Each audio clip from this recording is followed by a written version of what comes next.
Hello everyone and welcome to story time. We're up to chapter 4 now in our story George's Marvellous Medicine, and the chapter's called Animal Pills. At this point George suddenly had an extra good wheeze. Although the medicine cupboard in the house was forbidden ground, what about the medicine that his father kept on the shelf in the shed next to the hen house? The animals' medicines. What about those? Nobody had ever told him he mustn't touch them. Let's face it, George said to himself, hairspray and shaving cream and shoe polish are all very well, and they will no doubt cause some splendid explosions inside the old geezer, but what the magic mixture needs now is a touch of the real stuff, real pills and real tonics to give it a good punch and muscle. George picked up the heavy 3/4 full saucepan and carried it out of the back door. He crossed the farmyard and headed straight for the shed alongside the hen house. He knew his father wouldn't be there. He was out haymaking in one of the old meadows. George entered the dusty old shed and put the saucepan on the bench. Then he looked up at the medicine shelf. There were 5 big bottles there.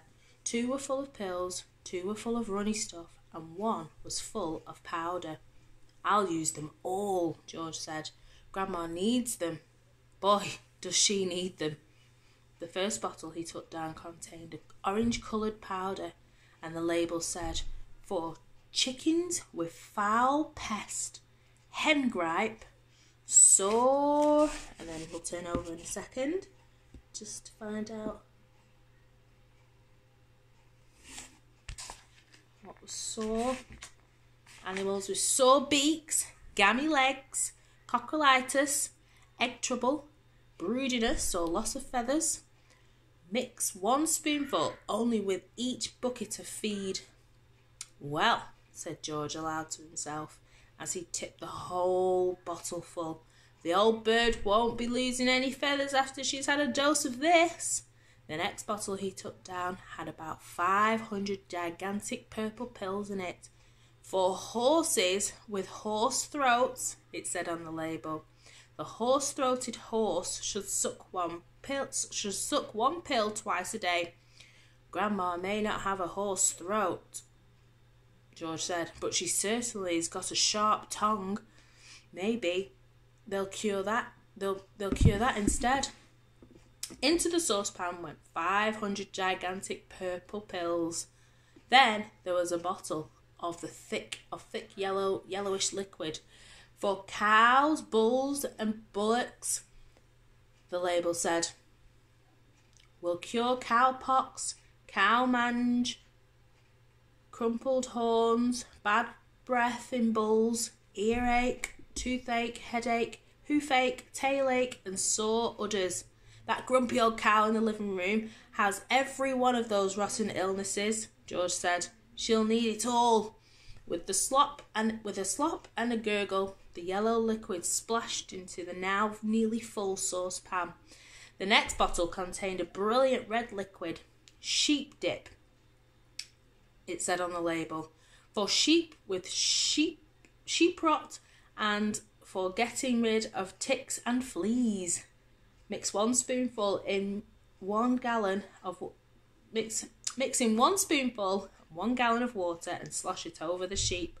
Caution, do not make the mixture any stronger or the wool will fall out and the animal will be naked.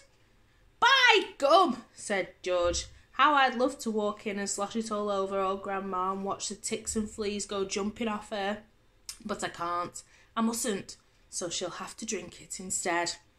He poured the bright red medicine into the saucepan. The last bottle on the shelf was full of a pale green pills. Pig pills, the label announced. So there's George's picture. Putting all the pills in to the saucepan. For pigs with pork prickles, tender trotters, bristle blight and swine sickness, give 1 pill per day. In severe cases, 2 pills may be given, but more than that will make the pig rock and roll.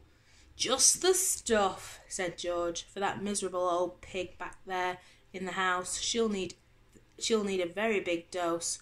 He tipped all the green pills, hundreds and hundreds of them, into a saucepan. There was an old stick lying on the bench that had been used for stirring paint.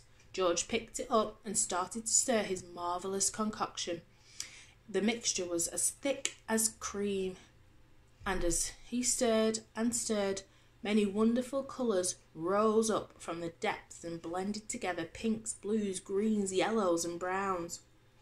George went on stirring until it was all well mixed, but even so, there was still hundreds of pills lying on the bottom which hadn't melted, and there was his mother's splendid powder puff floating on the surface. "I shall have to boil it up," said George. "One good quick boil on the stove is all it needs." And with that he staggered back towards the house with the enormous heavy saucepan. On the way he passed the garage, so he went in to see if he could find any other interesting things. He added the following: half a pint of engine oil to keep Grandma's engine going smoothly, some antifreeze to keep her radiator from freezing up in the winter, and a handful of grease to grease her cracking joints. Then back to the kitchen.